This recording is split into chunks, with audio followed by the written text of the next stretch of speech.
درويش عفدي شروان عشيرة ملان عقيدة شرقيان دلال عدولي وكردان وسوزدار شر رومتا ازديان ايرو امي قال عفدي ولاويوي درويش عقيد ودلال بكن عفدي جي درويشي بعيني دلي بهمان ريادة شركرن وخدي قدر وانجي كريك عفدي جي درويشي جيكاتشكي عشيرة مالا ملان حزد كرن حزكريا عفدي خوشكا زور تمر پاشا بو و ناوي رحمي بو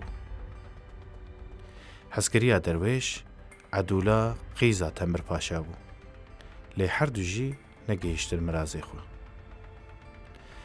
رحمة عفدي دان كسكي دن و عفدي جي جبو دلسوزي و يكتيا عشيران بيدنگ ما و كلو كسرا خو آويته هندري خو درويشي چو لهمبر عرب و ترکمنان شرکر بو شهید ملان روشنبیرک ده دربار دستان درویش و عدولی ده بیجکو خوزیا لچیای شنگالی لبا درویش عفدی بوما خوزیا لسر هسپی سپی بکتاما دشتا موسلی چاقا که درویش بریندار بو منی اولو پشتاخو بکرا و ببرا چیای کردستانی مني جيرا بوغوتا بنير وبحزارا عدولي ودوز دسيوار والويدرا او جيايكو خداوندان تختانين للسروان مني بوغوتا بدل رحتي راكبه مرن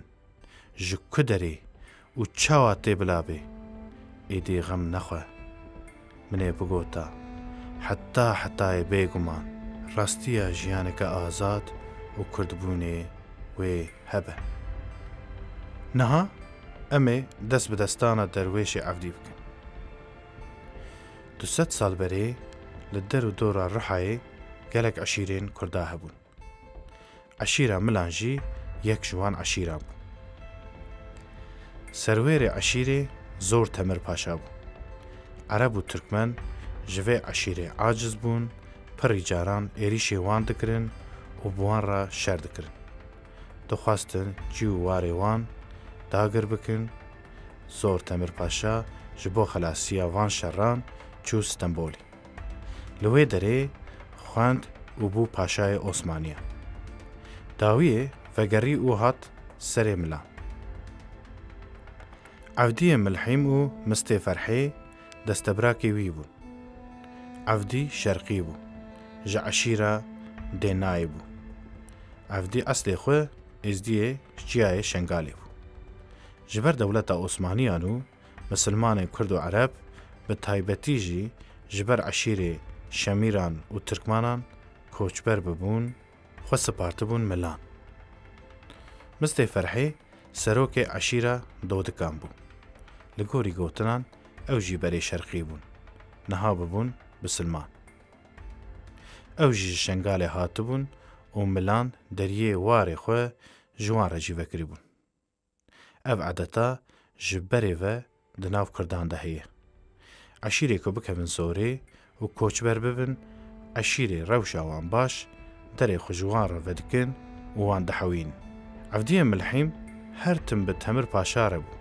سروک ملان گلکی جا عفدی حزد کر تفد چون نیچیره به کیف و جوش به هفر وقت در باست کر روکی مستی فرحی بو میوان عفدی پشتی خوارن و خوارنه مستی فرحی پرسی عفدی پرسکه من هیا لی دترسم که بیجم دو بخیدی تشتی که سبب غیدانه چیه لسر زمانه تا مستی فرحی یا نپرسه آنجی نترسه دراست کو لی بلی ددلی مدا تشتکی غراب تونه ما گلو قی نعجبه کتب بگی عشیران مزنی لی وکی خلاما لبردریه زور تمر پاشایی روشته جبو مالاوی داری شران روشته جبو مالباتاوی تکوی سریان مستی فرحی قیتو نزانی که زور تمر پاشا جبو مفدکاریه که مزن کر دری خوش مره وکر جبو که عشیره کردا جهب بلاو نبن آخو کون دامه لبر چاوه من غلامی نتشتکی غرابه و شر جبو یکیتیه و جبو رومته نگرانه. مستي فرحي داي نكر لأبرا سروكي ملان كوني عفدي هرتم لباش كوني پاشای ملان بو. لبری جی لقرج داغی جی خارن آوان و هفره بو. عفدی 1000 کار مالا پاشای ملان دکر. وکی یکی جهندر مالی بو. آنگو نام مالی بو. هرتم لبر دستی وی آماده بو. فدایی وی بو سبرا پاشا جی بیوی ندهات. رحمه خوشکا زور تمر پاشا بو. عفدی دل دابو رحمه ویجی جا عفدی حزد کر لیهایا کسی جی تونه بو. روژه کی مستی فرحی دیج زهات جمع عفدی لی بخویدان و بلزگین بو کلجانه که گرت بی. ترسک که تناوا دلی عفدی و پرسی. اف چه حالته یا مستی فرحی؟ قی گرکت یا ناف بس. قی حیات تونه به 1000 عرب هاتنه سرمه. شر هیا شر. پاشا دوی کی خو بده پیشیا شر از رحمه بدموی. عفدی رابو سرخوه شوری خو خست برخوه سواری حسبه خو بو و داره و چوجن پاشا. عفدی و عشیره خو تف شروان بون عگید بون.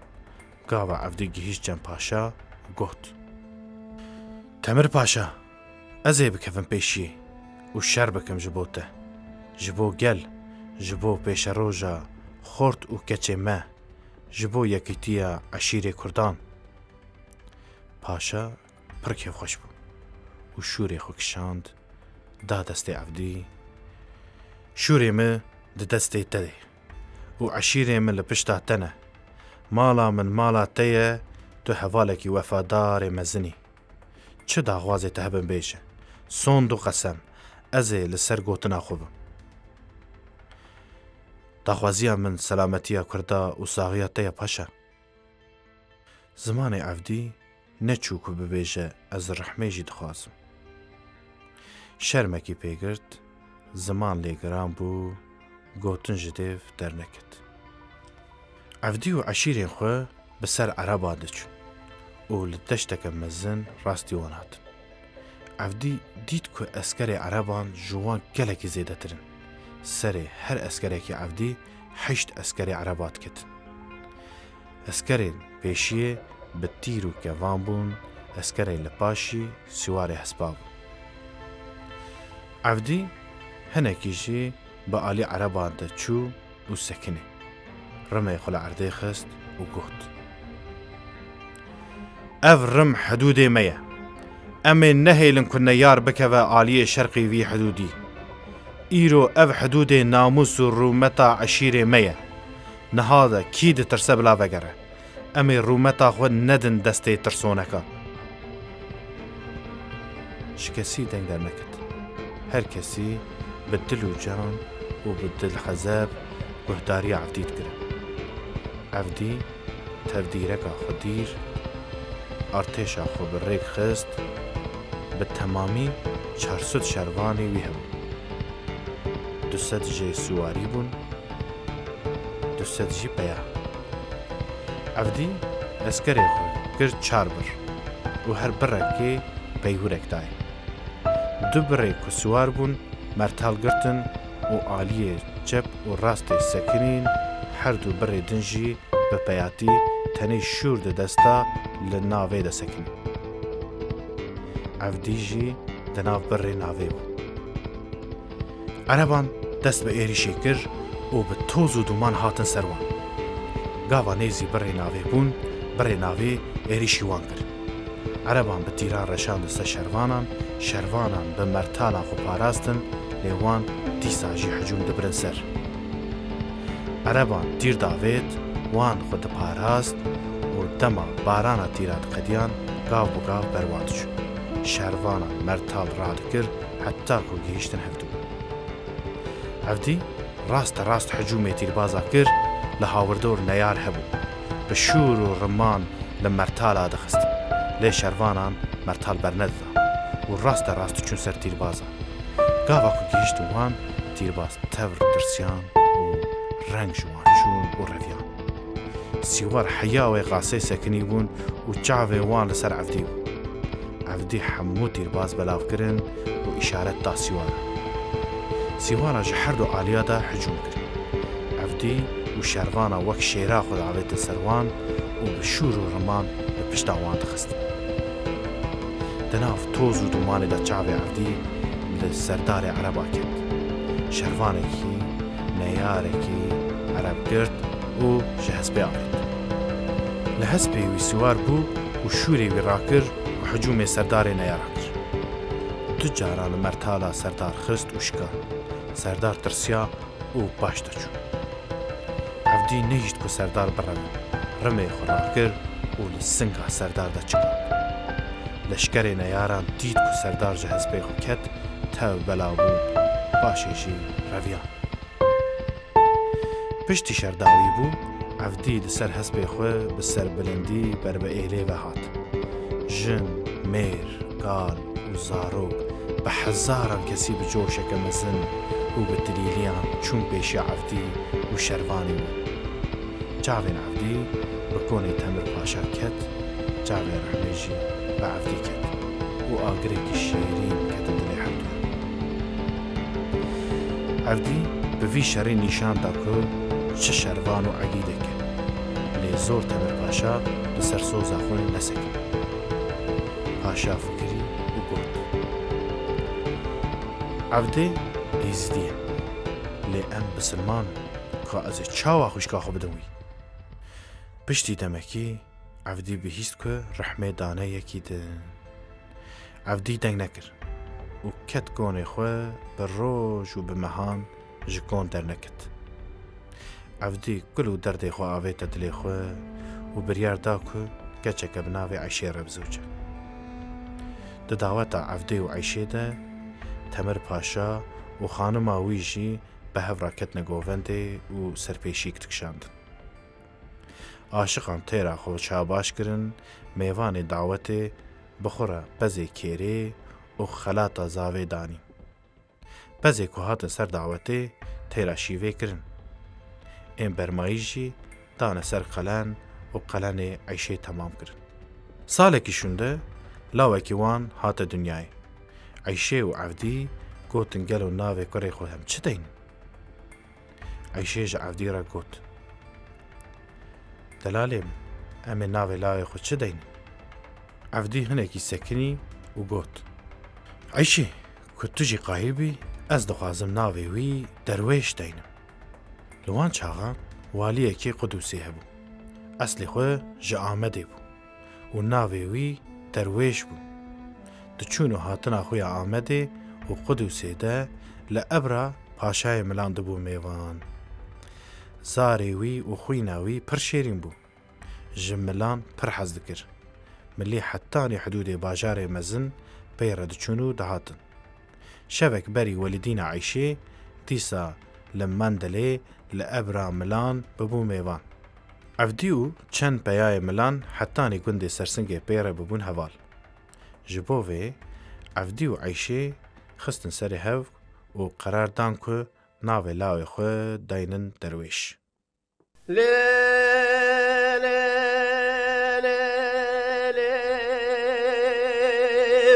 لا درویش مگو پایزه خوش پایزه لولا مال خراب مگو پایزه خوش پایزه دهاتی مال با میوانه که عزیزه و زین زانم شوابت چلای قوی بغره چه جایزه از جدلالی مال خور بینم هم قوی زیاب خود قایما خیمیا و کدلیلی مالم بقای لبو از جر بینم دم صاحب کنده موجی بابوسیا و کدلیلی مالم بقای لبو از جر بینم سوی ملته پرتقالی بروده خرمکی بغداد حجری چای شنگاله. درویش جروج روج ده بزند و بند بو. کر و سور پرزر بو. عیشه پیسیر مزن بو. شیروی پر بو. لوما درویش به حمد خو مزند بو. رو برو خوشکت بو. سال اساسیان عیشه دیسا والدی و لاوکی وانه دنچه بو. ناوی ویجی سحدون دانی. سحدون ناوی بری تمر پاشا بو و اوجی حوالی عفدی بو. جبوی ناوی لاوی دویمین جی سەحدون دانی بوو. دەروێش و سەعدون هەردوو وەک جێورێ شێرا بوون. مەزنبوونا هەردوویاژی بەخۆشی دەرباست بوو.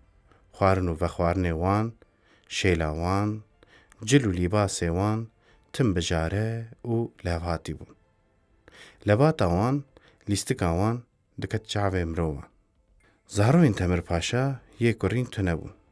Xwedê du zarokê kurîn dabûnê lê herdû jî mirîbûn. Hew keçikeke wê hebû, navê wê Edûl bû. Edûl spî boz bû. Çavê wê mezin bûn. Derwêş 6 meha ji Edûlê mestir bû. Paşa gelekî ji herdû lawê evdî hez dikirin. Gava kes li dîwanê tune bûya, zarok tev danîne cem hev, li zend û bendê wan mêze dikir û ew berî hev didan. Zaroyan radihiştin hev û hev vedgevzandin û gulaş digirtin.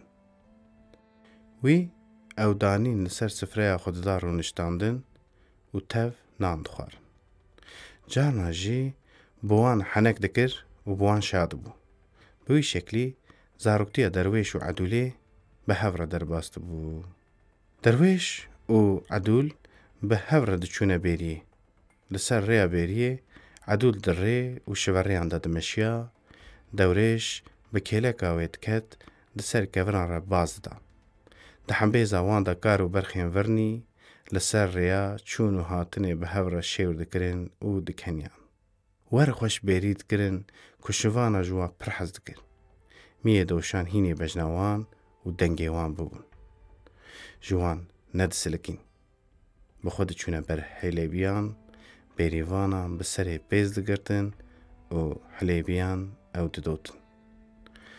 Wexta civaniyê nav û dengê Derwêş her ku diçû nav eşîra de bela dibû. Bejn û bala wî, sifet û rûyê wî, simbêla wî, hewatiya wî, mêrxasî û mêraniya wî, lez û bezbûna wî û quweta wî, pisporiya wî ya pezxweyîkirinê bala her kesî dikişand. Her kesî qala aqil û rabûn û rûniştandina wî dikir. Xîza pir dixwest rastî Derwêş werin, çavê wan li çavê Derwêş keve, dixwestin li ser rêya bêriyê û li ser rêya kaniyê werin cem Derwêş, pê re bikenin û çavê xwe jê re bişkênin û wî evîndarê xwe bikin. Lêbelê çavê Derwêş tu kesî nedît. Tim dil û rihê wî di Edûl de hebû. Rojekê Derwêş diçe nêçîrê li ser rê rastê Edûlê tê. Derwêş ji hespê xwe peya dibe, destê Edûlê digire, ber bi newalê ve dimeşin. Derwêş dibîne ku Edûl bêmade ye û jê pirs dike. Delala min, roniya herdû çavê min, tu çima bêmade yî? Derwêşê delal, tu her tim di aqilê me de yî, roniya çavê min, ez te bi xewnê şeva dibînim. Lêbelê ez ditirsim miradê me nebe. Eger tu bixwazî, tu kes nikare me ji hev veqetîne. Pêxilê ji min diqehirin, mizoriyan dikin, ewaniyan dikin, bila qet bikin. Tu xem neke. Ez ê ji dê û bavê xwe re bibêjim, bila xwezginiya bişînim mala bavê te. Gula min, evanî heta bavê min tê. Diya min ji te hez dike. Bi wê be ew ê min bidin te. Ez ditirsim umidiyê min nerazî bin û bavê min te qebûl neke. Ez zanim bavê min pir mervekî xedar e.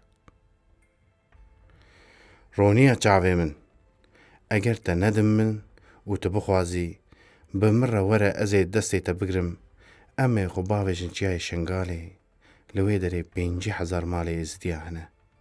Wê li me xwedî derkevin û xatirê me zanibin. Dilê Edûlê xweş bû û rabûn serpiya hevdû hemêz kirin. Êvarê ku Derwêş gihîşte kon, ji diya xwe re qala rewşa dilê xwe kir û diya wî çû ji bavê wî re got. Evdî nexwestiya ku hatibû serê wî bê serê Derwêş. Lê nexwest daxwaza kurê xwe jî red bike. Roja din êvarê, Evdî darê çû cem paşayê Milan, خوزگینیا عدولی عفدی و پاشه شور خوش کرن ایواره که خوش در باست کرن عفدی داوی مرام هاتنا خوش پاشه را گوت روی پاشه تعال بو بریوی توش بون شاخ مزن لعنیاوی کتن و به هرس گو عفدی هونه زدینه ام بسلمان تغلامی از پاشای عثمانیانم گوتنك عربان هي تبيجن واسلحوا وفسلحوا زواجك واكنو لما ناكفه زور تمر باشا عفدي جمالا خو قوراند جليا مالباتاوي دركت و عفدي هيرس بو و عشيري خو قرتن و بري خدا بربچياي شنگالي و چون جبر وي بو يري عدولي خمگين دبه و خمي دلي خو بوي كلامي دردخه بلا درویش وره مالا میوانی منه بدست راست تاسا آوه بدای و بدست چپ جیر بکره ستاره بلا خوده بکره مراد خوازه بکره مراد منو درویش عفدیجی لچیای شنگاله اوینا عدوله وکی کلکی ددله درویش تبو و کلاما عدوله تم خیال بو و ددله درویش تبو روزه که دورش کسی که غریب دبینه و رادبه پیشوازید که فهم دکه که پیاما پاشه جرهاتیه پیامید خوینه پشت رد چجم پیاما پاشه جا عفدی رد بجه عفدی دبی لاوی من وقتی که مجی جا خوشکاوی هست کر و جبوی چوم شر لبلی پاشا خاین تیل من کر جبر که ام از دینه متم جخورا خلام دبینه اف پیام نجبر اوی نامتنیه جبر که عرب و ترکمن ایریشی حمو کرداد کن اف جبو پاراستنا آخر رومتا میه اف پیام بود دو جرحات دسته من از زانم که عرب و ترکمان جبر زوردستیا تمر پاشا سری را کرنه و ارمانجا ایریش هوان اوه اگر تو هری توی بلا سبب بمری اگر تو بشیجی زور تمر پاشا گچا خو نادت لایم دورش باوی خو گودار نکر و به 6 حواله خوره لحسبان سوار بون بر به دشتا سریکانی وچون آلی دنا لکون زور تمر پاشا ده عشیر تف کون بونه تف بیدنگ مانه قهوه لبروان دچو تکس دست نددا او به شرمی سری خورانت کر سه روشونده پاشا دیسا جنویسار رگو اعلان بکه و بگرینه کی پیشتریه بکه از قیزا خویا خودی مورگولیان عدوله بدمی از کونکی لجم خوجیره وگرم 500 پزو 5 هشتری بدمی عدوله لسر سنیا زیرین ده فنجان فرفوری ده قهوه یمنی دگرینه کی خو باوره بلاوره فنجان فرفوری جسر سنیا زیرین راکه و وخوه لی توش بو دیسا تو کسی طاقت نکر نویر بونج فنجان قهوه میزه بکن کی ده هات دیوانا پاشا فهم دکر و ریه خواه دگو هرند دراخ دنگ ببو وقتا به فرا بیولین حسبان ریساران سیواران درکتن و رند خویابون یاوران خبر گیهان پاشا و گوتن پاشا وای سیوار شرقی آتین سیوار شرقی کینه لاو عفدی ملحم عمر شرقی و هرچه زاروی وان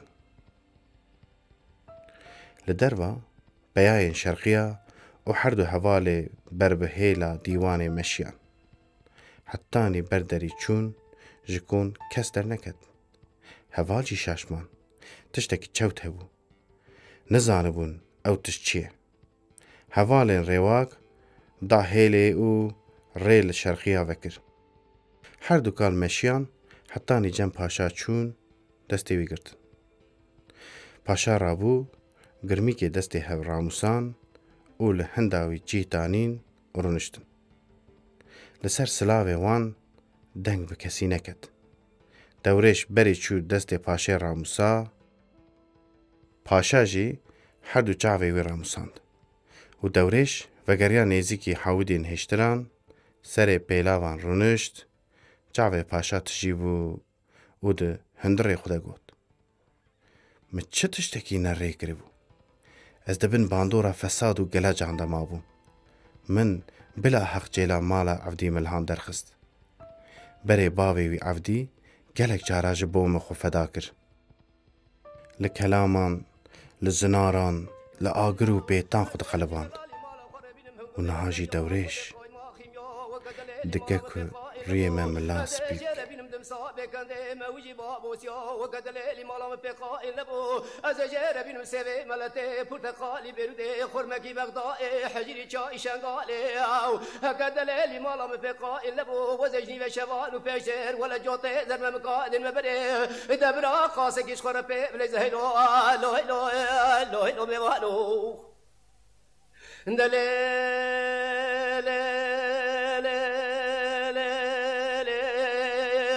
أريد بمرين بشوطة لزنيرة ولا مرين بشوطة لزنيرة دبي رشم القبال بشوطة جيرة سر جيرة دبي دلالي مالا مسوارة لسقلا وينيرة ولا سقلا ودلالي مالا مد كل نظام جنالة يبز ميرة أري مقود دلال فيابا ويش الله خيرة وزي دلالي مالا خنادم كور إبراهيم باشا جمال زنگ وزيرة أزي دلالي مالا خنادم كور شيخ شمر أصار الأغفيرة وزي دلالي مالا مهبودن بربينين دبابين شاي قرج دا خشودي ما خلي بزينيره حقيقي ما دلالي مالا بودات اميدا غن شاي عبد العزيز شفتي جكره خزيله وحقيقي ما دلالي مالا بودات اميدا غن شاي داویه ده عدول کتهندر پیشی چو بر عفدی و سینی دا بروی. عفدی بکن جیره گود. نا عدولان پیشی ببر دوریش من اف حقیویه. عدوله في جاري سيني دا بر عمر شرقي عمر جي نكرد. عدول لخفتلي و تيك لناف جعوه دوريش ميزكر و بربوهي وچو. دوريشي لناف جعوه ميزكر و مزجي. جعوه حردو اوين دارا لهف داليقين. جعوه وان جهف ندكتن. عدولي لبر دوريش ساكني و سيني دا بر حمو كسان بينا خو گرد او لدوريش ميزكرن. دوريشي لعدولي ميزكر. هر دو اوين داران حسرتا 4 سالان دوه بينا گنده بهراند. دوريش فينجانا فرفوري گرد بسر ليو دوه خدا بردا خواري. روی عدولي ترش بو. گوتنج دوه وی در ند کتن. نکار بو تشتکی بیش. آگره کتن ناوا دلی عدولي و هر دچو گرتر دبو. پشره دوریش پاشاره گود. آپو فرمانات لسر سری من لی 2 شرط مهنه. 1 ازی حوالی خو ببجیرم. شرط دودیان ازی تنی شتره ببیجم. دوریش من مفهم کر کتیه چه بیجی. ایدی حمو کس اشکره دزانه. اف جوات بلا باش گوی خو بدمن. دنگیم بلا رند وروان. ازی عدولی بدمته. جغيني عدولي هر کس که خوش بو. دوریش حوالی خو بجارد و گوت. از 1 سعدوني براي من 2 و سف و بوزان آب عمر شرقی 3 و 4 چلوی ایزولی 5 هر دو لاوی مست فرحی دودکی عدنان و فرحان 6 و 7 باگر آغای کربو 8 سلیم و ایب مصطفی 9 و 10 محمد تمی بو 11 ایسوی ملا علی بو 12 12 حوال 6 ایزدی و 6 بسلمان حتانی 3 روژان هاتم بر کون ملان و دانه ری باش زانبون که جوه ریه و گرینه که بساقی تونه 12 شروان فدایی سوار حسبان بون درکت نره بگرین و بتلیلی جنان 12 قهرمان ملان دبنیا کونه پاشاره درباس بون عدوله هیلا ماله تاوی خوشگین چلو لپیا سکنی بو و لدوریش و حوالی وی میزد کر دوریش سر خوفتلان بوی هلیوه و چاوی وی به عدولی کت سر حدبان بر به عدولی و داگراند گهیشت جمع عدولی عدولي دستي خو آفيد سري هدبين وقرت دوري شيراغو عدول تخيره شافين هر كسي لمايا دريا ما دبري تشدكي كيدني ربلا بنير نخا مامنا از ناهلم تهري مرني قافا تحاتي وتفينجانا قحوية ذخوار مقوقي الدنيا حموب وملكيم لي من نزاني بون هوني وسا هر دوزده بياهرن مقوقي تويه بيشنگ بي سردار بي و ارتشا ملاني لبيتوره عدولا دلال نهان ندما قلي وغازنانه از نجبوته و نجبو باوته از جبو ملا دهرم و نجبو شر تني جبو كوشا هيزا نياره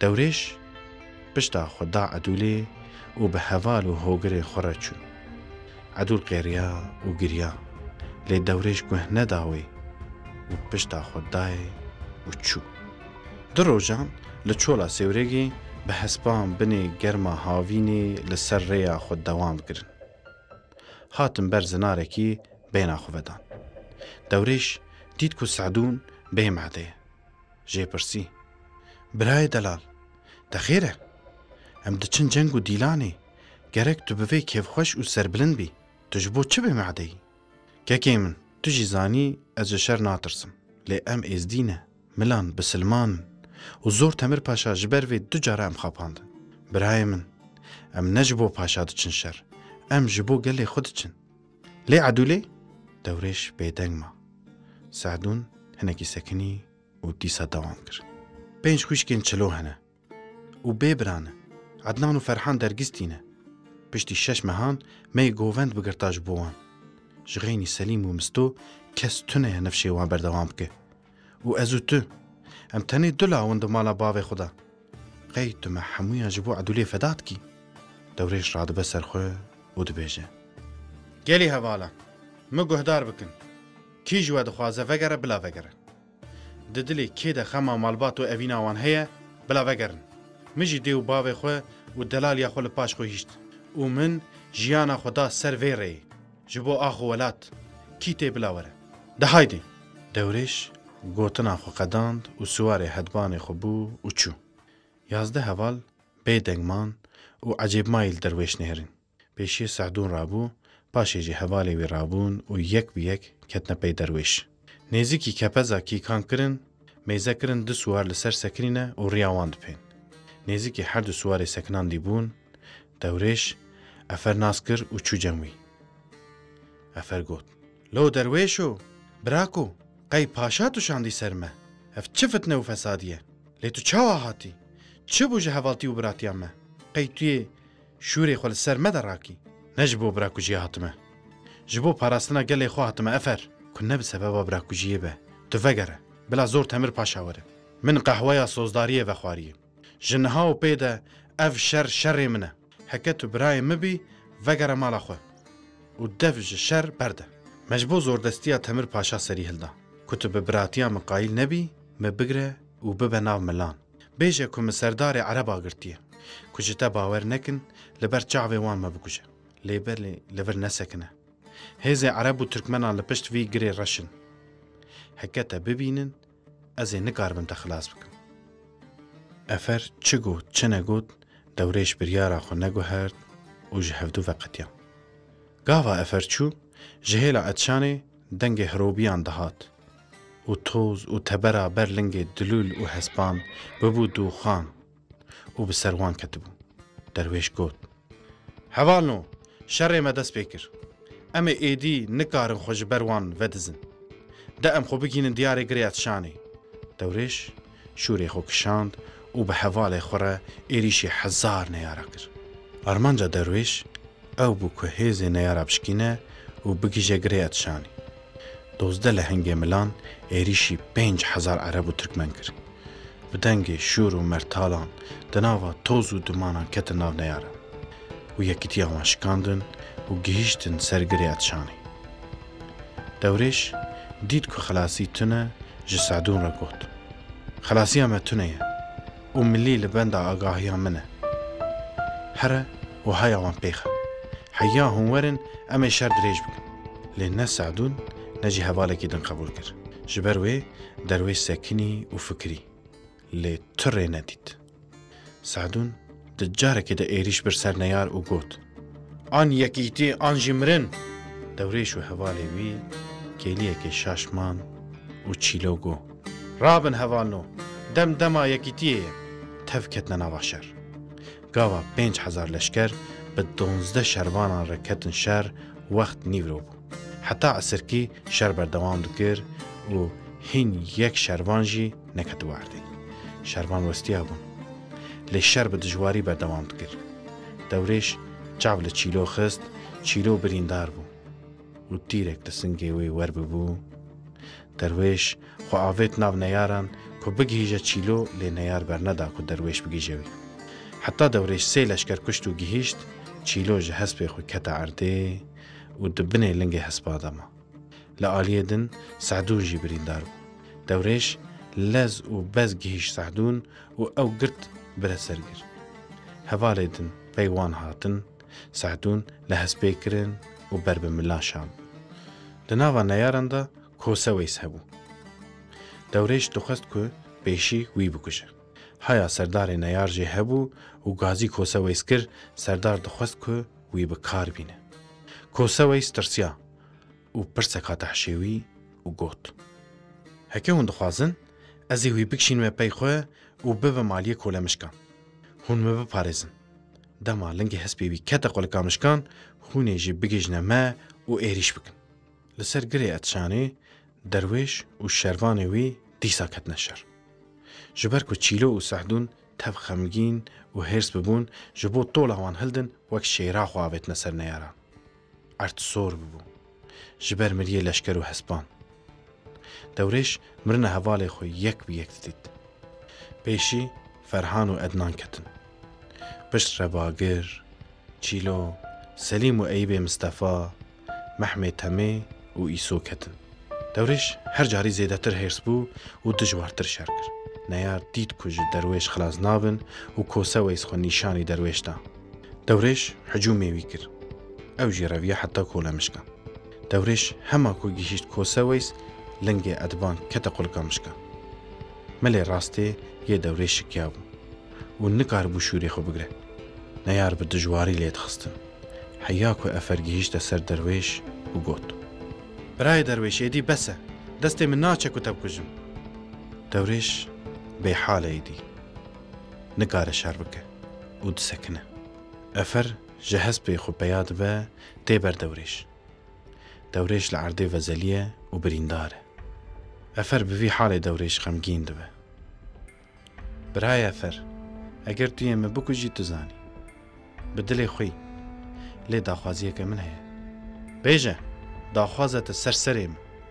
Mi derxin diyarê girê etşanê. Cendekê hevalê min jî bikişîne hinda min. û pala min bidne kevirê qilawuz ku ez berê bi saxî pir li ber rûniştibûm. û me pişta xwe spartibî. Berê me bidin qerej daxê, kefî û egala me bidne dûzanê. Kur ku ebayên bavên ser min, simbêlê me bixwîna me bavdin. Çaxa ku ez mirim, da ku ez qerej daxê bibînim. Ez bawerim ku wê edûlê jî min bibîne. Efer wek daxwaza hevalê xwe anî cî û dewrêj wisa hîştin û çûn. Çavê dewrêj li ser rêya edûlê bû û disekinî. Hêdî hêdî çavê wî tarî dibûn. Ditirsiya ku berî mirinê edûla xwe ya delal nebîne. Piştî qerej daxê hêza milan dît, dewrêj di ber xwe da got. Bigîje edûla min, bigîje waye ez dimirim hêviya min. Heya ku edûl gihîşt, çavê dewrêj vekirî bû. Lê rihê wî gihîştibû ezmanan. Edûlê serê wî danî ser çoka xwe, dest bi dûrikê dilşewat kir. Êdî fedî Medîne mabû. Derwêşê wê çibû, li darê dinê kesekî wê nemabû. Êdî hebûna wê ya vê dinê lê heram bû û dest bi kilama xwe dikir. يا الدرويش وزينب مال ونب ميرم يا الدرويش زينب مال ونب ميرم وزي خوك حفرات برازي قدوز بسماء ببنا شيرم قابل خيبي بريه شاب درويش عبدي دلالي دلي خود كفيم زهر حفرات هردوز بسماء ما بقالب صابون رقي ازل سرقري حامد عشوتي بسكنم ولا بدوخات شاق وبشيرم هيلو هيلو هيلو هيلو هيلو هيلو مبالو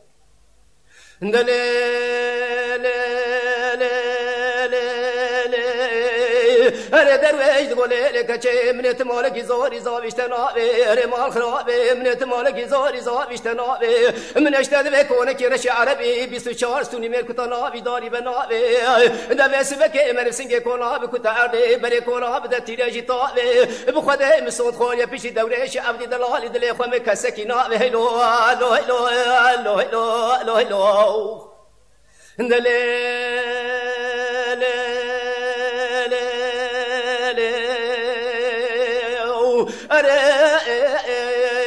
كشيت قولوا درويش خذ برق باب حامود بشوت برك الراس دوزي برق باب حامود بشوت برك الراس دوزي دبي فوز عبد العزيز شوتي بسرد خوزي رامو صالح خزبك صالح ولا بار بشاخينا بول ونبربون صلاه صالح لمن درويش دلم هفتنا زر ادوزي لو لو لو لو لو لو